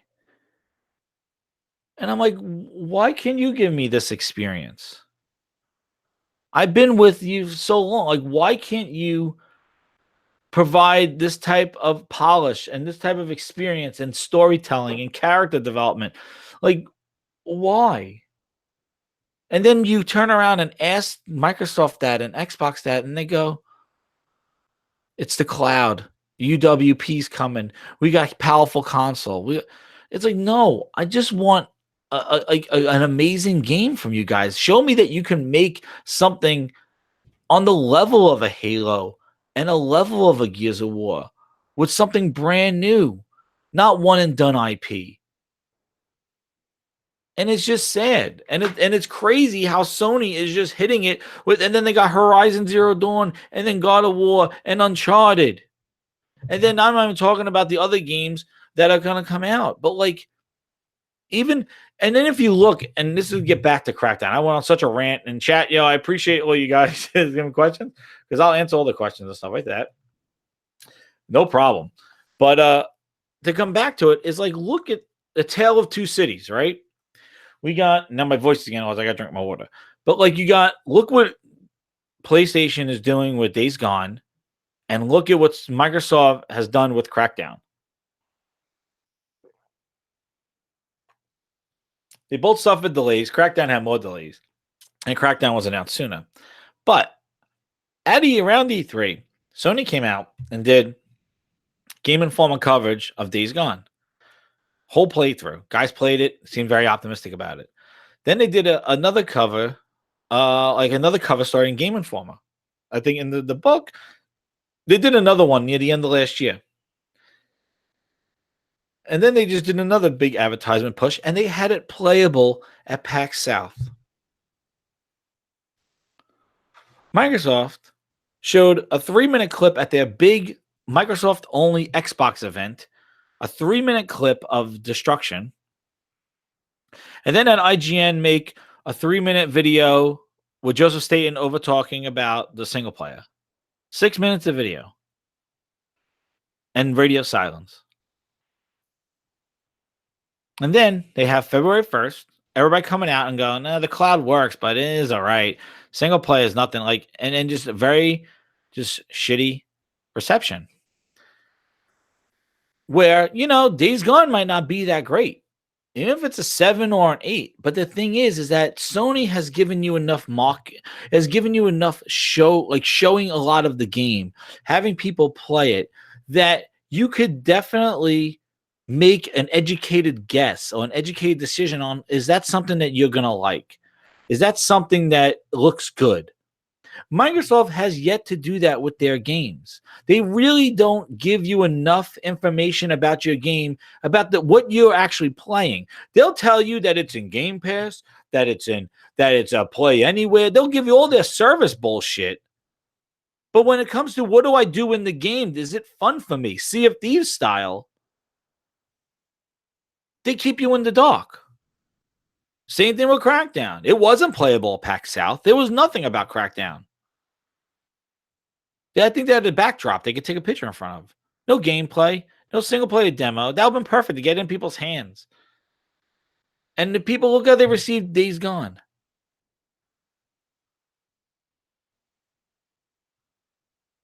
And you know what? It doesn't matter if they're multiplayer or single player games.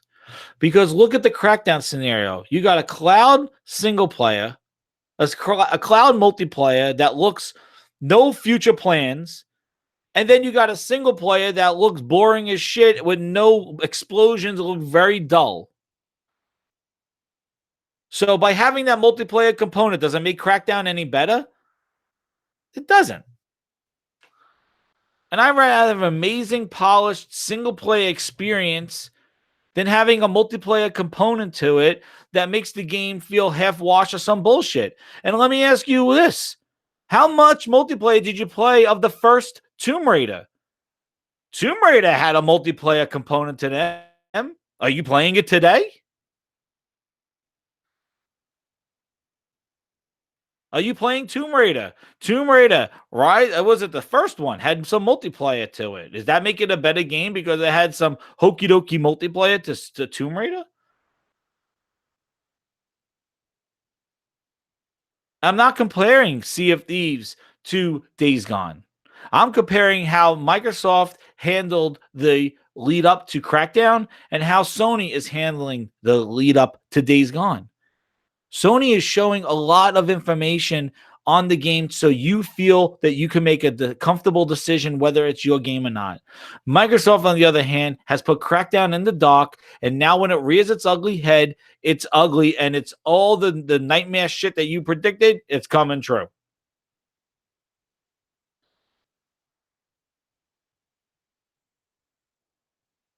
So that's the difference. That's the difference. And know what else it shows? It shows confidence. It shows confidence in new IP. Microsoft, you want to talk Sea of Thieves, Tiger King? Microsoft had no fucking confidence in Sea of Thieves. That thing was in a beta for a year and a half. You want to know something?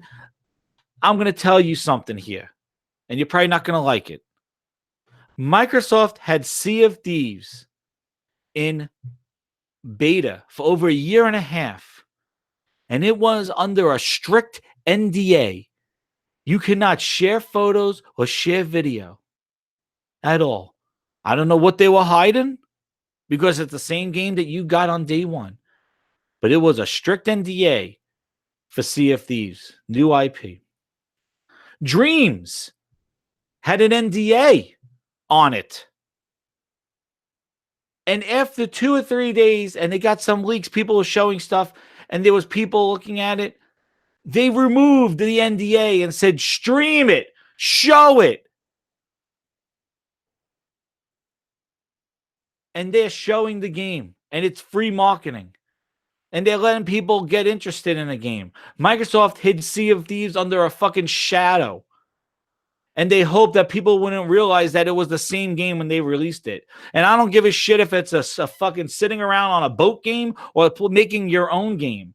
It doesn't matter. There was nothing that was under an NDA for Sea of Thieves that should have been an NDA. There was no missions. There was no narrative. There was nothing. Why was it under NDA? For what? What are you going to do? Spoil the fucking island? And that's you, Mr. Ribish. Both games are shit. You don't like it? No problem. I'm not talking about the game. I am talking about the marketing behind the game and how it demonstrates confidence and it gives the consumer education. I don't care if you like it, dislike it, play it every night with a fucking pirate hat on your fucking Sea of Thieves underwear on and shit like that. I don't care. I'm not talking about the fucking game. I'm talking about how Microsoft shows lack of confidence in their first party and how Sony demonstrates confidence. And it shows the people who buy the game, gives them some sort of education on whether they're interested in the game or not. And that's the difference. Days Gone might be a horrible game. It might be a fucking horrible piece of shit game. And if it is, it'll get reviewed accordingly. But you cannot deny that Sony is building up marketing and hype for the game and showing confidence in their first party. And the more they show, the more interested you get into it. And look at what Dreams did. Dreams might not be for everybody. Nobody wants to make shit. People don't want to make shit. People want to play other people's games. But they removed the NDA. Because maybe shit's not working. Maybe it's buggy. Maybe they don't want to do it. You can buy the Sea of Thieves coming right now. That's right. You can buy the Sea of Thieves undies. But like the thing is that Microsoft and what happens is that people have doubt. Like you saw a lot of people, a lot of Xbox fans, myself included, asking, "Where's this marketing? Where's Crackdown?" There was a whole quiet area of January before Kingdom Hearts came out, before Ace Combat, when Microsoft could have been really pushing Crackdown and Terry Crews and that whole thing. But instead they didn't, and it created doubt. And now that negativity gets pulled into, so when you see, this game is not really what it should be, now that doubt gets amplified. Now, you could say, Microsoft, if they promoted a game that turned out to be shit, you're faking us out. I guess, and Sony could be called for that too. But Microsoft is doing nothing to hype up this game. And Sony is doing a lot to hype up that first party. And Sea of Thieves, Microsoft did not have confidence in that game. It wasn't until they did the open beta and saw how many people wanted to play it that they decided to put money behind it. So Microsoft did not, they for some reason, their marketing is atrocious. And after 4 years, I wasn't going to bring this up, but, the other thing that came out yesterday, too, was like after 4 years of Microsoft not having a Super Bowl commercial, they do a Super Bowl commercial, a gaming one, but it's for the adaptive controller. Not for Crackdown that comes out in 2 weeks. I don't know if I would have done a Super Bowl commercial for Crackdown. But, like, you got a first-party game coming out in 2 weeks. I think Sony made the NBA playoffs. I know it's not the Super Bowl, but like they had it on the halftime show.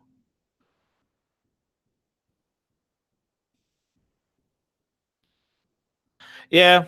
You know what? I don't know, Tiger King. I don't know what they did with budgets and shrunk it, but it just seems that they're out of touch with the consumer. And that's how I feel. Like, even though, yes, they interact on Twitter and you know what, they have Xbox Fan Fest and all that other stuff, I still don't feel that they are in touch with what the consumer wants and meeting the demands of the consumer. And I feel like they fall flat on their face with the marketing and stuff like that. And maybe Crackdown is bad. But you want to know what? Even if you made a meal, like if you're a chef and you cooked something for somebody, as you hand that food to the person in front of them, you don't go, it sucks, or that's going to taste like shit. You go, you know what? This is the best I can do. And you upsell it. You know what? I put it this, and let them make the decision. But Microsoft is basically handing you something going, we have doubts. We're not confident in the game and all that stuff. And then when you see the negativity about the game, you go, oh, that's why they were quiet on it. And it just brings it down even further. And I know a lot of shit went on with Cloud Gene and stuff. The Crackdown's been in development hell forever. Dave Jones, who even the whole thing is they touted Dave Jones out, who made Crackdown 1 because Crackdown 2 was bad. It sucked. I remember playing at the first PAX East with the multiplayer.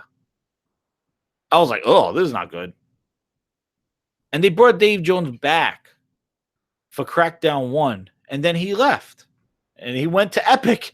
Epic seems to have Microsoft's number. I tell you, they bought Cloud Gene. And Epic knows they just take shit, you know? And you know what? I think, and exactly, Doug, I don't think it has anything to do if it's good or not. I don't know if it's budgeting. I don't know what it is. All I could tell you is that the perception is that Microsoft suspects something's wrong with the game when they're quiet on it. And if you look at the marketing, not the games, but just the way Sony is building up Days Gone and the way Microsoft is approaching Crackdown 3, it's two different camps. And look how Sony marketed Spider-Man, and that's easy marketing. I'm not even going to use that example. But look how Sony marketed God of War, and they built up. And you know what? The thing is that Microsoft doesn't even make custom consoles for their first-party games, no collector's editions, nothing. And that's another kind of like lapse. And I'm like, you put bundles with all third-party, but you won't bundle and make a custom game for, like, Phil Spencer loves Crackdown. He loves Crackdown. That was his game. I love Crackdown. I played it. It wasn't that good. I want to make it better. I love Crackdown. Why wouldn't you do something with that IP? It's your own IP. This is the third game. Why would you just dump it out in Game Pass? Have respect for your IP. Celebrate it. Look what Nintendo does with their IP. They fucking take it. They'll give you the same game over and over again, but it's respected. And that's the biggest thing. I feel like Microsoft has great IP. They just don't embrace it, and they don't respect it. And Sony and Nintendo respect their IP. They ensure that their IP is top quality. They don't just dump it out there going, it's a God. Well, they'll take care of it. They'll eat it. They make sure that those games are quality. And they might have bumps in the road. But I just feel like Microsoft just does not respect the IP that they have. And you know what else you're going to see it in? I'm going to tell you right here. Battletoads. You will find out this year, Battletoads will be another one of Game Pass fodder. It won't be the Battletoads that you want. And that's another thing of Microsoft IP just getting it out there and not respecting and making sure that that IP shines so that you create a franchise with that IP. And they got it with Gears and Halo.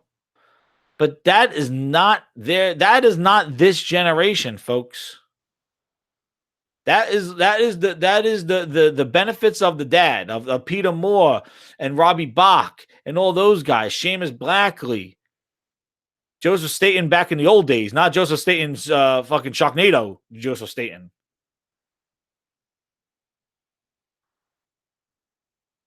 Yeah, who wants to Battletoads? We'll see what Battletoads is, but like, and I thought they had something with Killer Instinct and bringing those fighters to Killer Instinct, but then they stopped that. But I thought that was a cool way of celebrating their IP and bringing it in and almost making it like a Smash Brothers, like an IP Like, I thought that was really good. Putting the Battletoads in there, perfect. They should have put Conker in there. They should have put the Spartan in there. They should have put Marcus Phoenix in there. They put Ram in there. It was really cool. They should have kept doing that. That was make that game into like a Smash game. Like, holy crap. Like, that would have been amazing.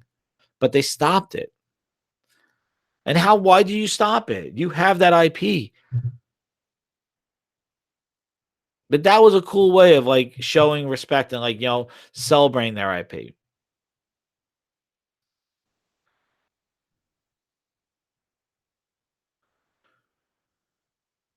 All right, well, we'll see. And again, we haven't seen a screenshot from Battletoads. Hopefully it turns out to be good. And hopefully it does the franchise justice. But again, Battletoads, you know what? They could have, I don't know. If it is just like Battletoads remastered and it's just like the Battletoads game, but it's just like in 4K, we'll see. I don't even judge them from a small studio. I'm going on based on Microsoft's showing of the game. But see, you are saying, oh, it's a studio, he's a gamer, all that other superficial shit. But that's not. Why don't we comment on what we know of Battletoads? Have you seen the screenshot of gameplay at all? We saw a title screen. So tell a year and a half ago. So tell me, how do we know this game is going to be good? I guess how do we know it's going to be bad? But all I could tell you is that they are not doing that franchise any justice because we haven't seen anything about it. And it was some side announcement during E3. It was like, Battletoads, and then it just went away. Just like how Below was. There's no confidence. This is what I'm talking about. Everybody keeps thinking I'm talking about the game's going to suck. I'm talking about the confidence from Microsoft on their IP. They should be celebrating Battletoads. They should be showing it. Why wasn't it at XO18? You need to celebrate your franchises. You need to show them.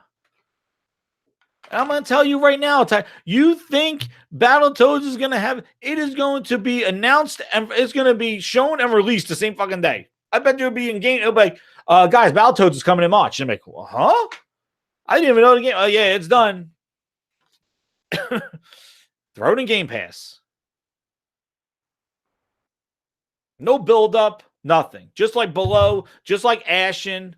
No build up, just released in Game Pass.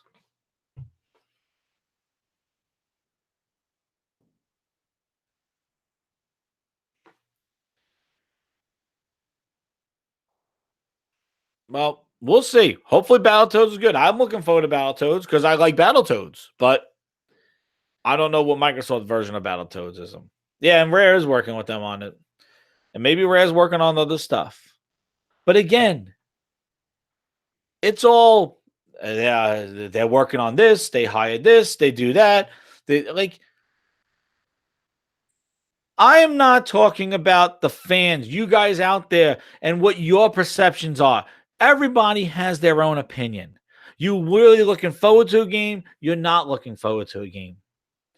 I'm not talking to you guys. And I'm not saying that you guys should not like it. I'm not saying that you guys should like it.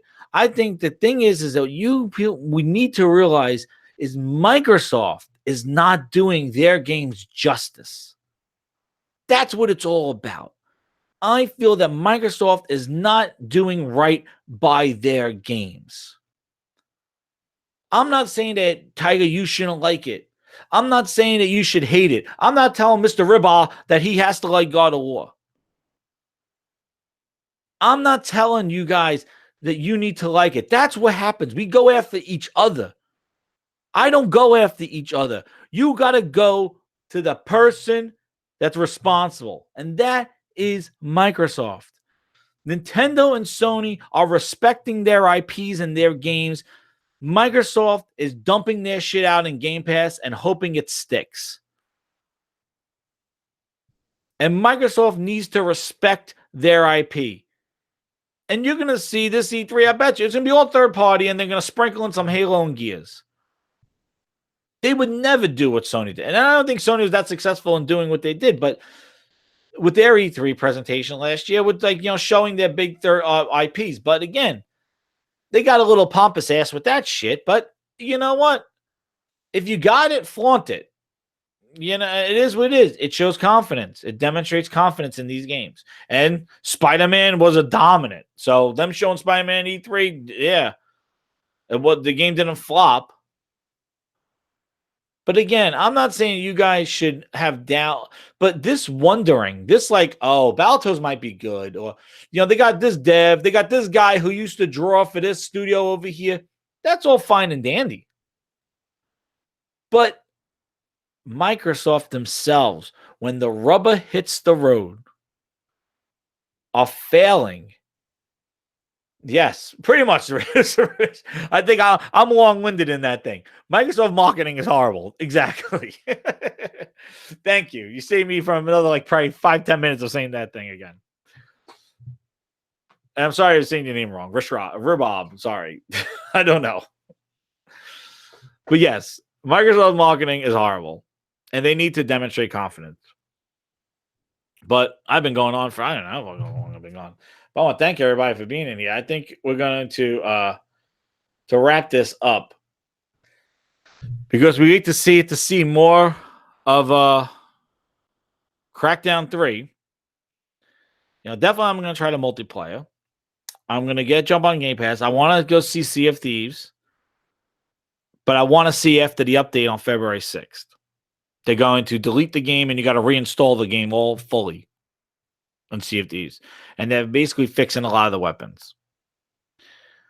But yeah, you know what, Akun, you're right. Marketing, a lot of it comes the 360 had a lot of it going for it too. When it was number one, you don't have to put that much effort into it because, a lot of kind of the devs probably come to you with that install base and say, hey, I won't put my game on your thing.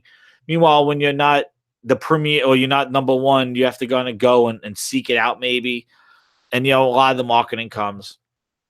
But Sony is not letting the foot off the gas, though. That's the one thing. And I'm thinking next month in March, there's going to be some changes. I know that people speculate there's a beta coming out for the software update on PlayStation. And the reason why I think something's coming in March is because that's when the whole PlayStation Now, they just updated their thing to 100 gigabytes for their cloud storage, which thank God they needed to do that. Because that was 10 gigabytes for fucking 15, 20 years. So they had to do that. But I think changes are coming to PSN next month because they're getting rid of all those PlayStation Plus games for the PlayStation 3 and Vita. So we'll see. What's more Crackdown you saying, Tiger? I don't know. Oh, we'll see more. I'm sure we'll see Battletoads on Inside Xbox. And Inside Xbox, you know what I think? I think this is episode 49. I think episode 50 might be the Inside Xbox one. Oh my God. Way to bring it home.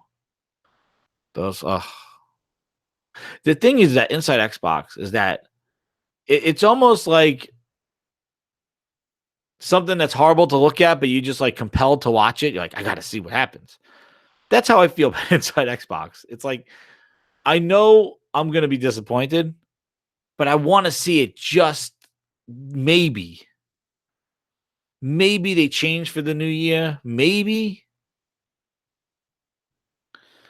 If it's the same, maybe they change the format, but you just want to watch. I gotta see. And it's maybe you gotta see for the excitement of a new game, or you want to see it to see how horrible and cringy it can get. I don't know, but you just I don't want to watch it because they're too long. But you always have that anticipation that maybe they'll do something. Maybe they'll be like, oh my God, that is awesome. Maybe they'll surprise you with the new game, And I'm thinking, as a recommendation to them, they should do that. But Inside Xbox has turned into just the Game Pass, the Game Pass show. It's like The Price is Right with Game Pass. Oh, we're going to tell you what's coming in Game Pass next month. And they just use that and they do a bunch of boring interviews in between. And they're like, oh, and Game Pass, the new game coming out. And it's like, they need some next level news.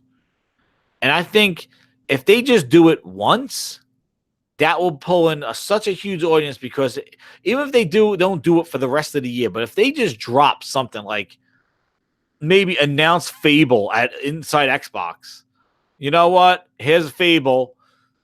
Holy shit. I think that will propel all the rest of it Inside Xbox, because they'll be like, they could drop that kind of news, like E3 level news, on an Inside Xbox. Who knows what they can do, rather than saving it all for E3. And that's why I hope that they don't keep doing teasing E3. But yeah, and I like Nintendo Directs. But, and I understand, like, people are like, what are you expecting from it? But the thing is, too, don't waste my fucking time with 2 hours. And I know they want to get Mixer engagement. That's what they want. That's why this thing exists, for fucking Mixer. Because they got to put content on Mixer, so they want watches on Mixer. But, I understand you're not expecting E3 level news out of it, but don't waste my time, because some of the stuff is not very interesting.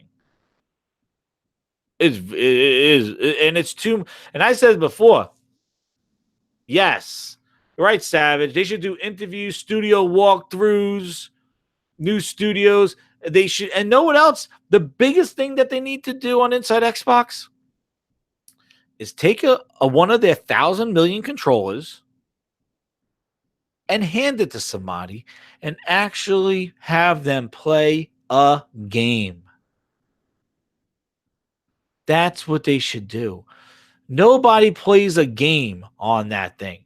They just sit in their little seat and talk. They need to show someone, hey, you want to show your game? Here's a control. Play your game, and let's talk over it.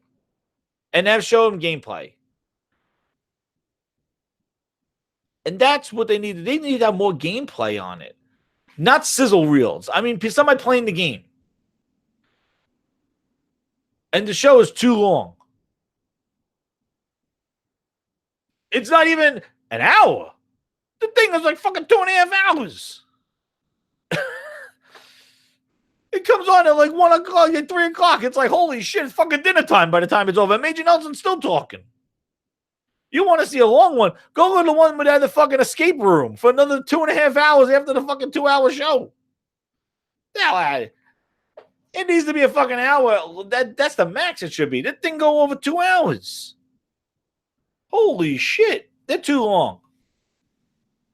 And what they do is they tease you like, oh, well, we got a Game Pass announcement coming. Oh, it's going to be an hour 2. Fucking hour 2. Yeah, I know. As I said, Sam, just stay in the K2 one. They're like, oh, stay tuned for another 2.5 hours after while we watch people like run around with fake zombies. Like, what the fuck? What's going on? Talk about marketing. I go back to what's his name said. Ribbish. Their marketing is horrible. My God.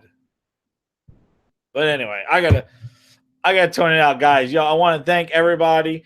Like, subscribe, share the video out. Again, it's all about just making great games. And don't make games for the service. Just make great games. And to all my grinders out there, thank you again. Share it, like it.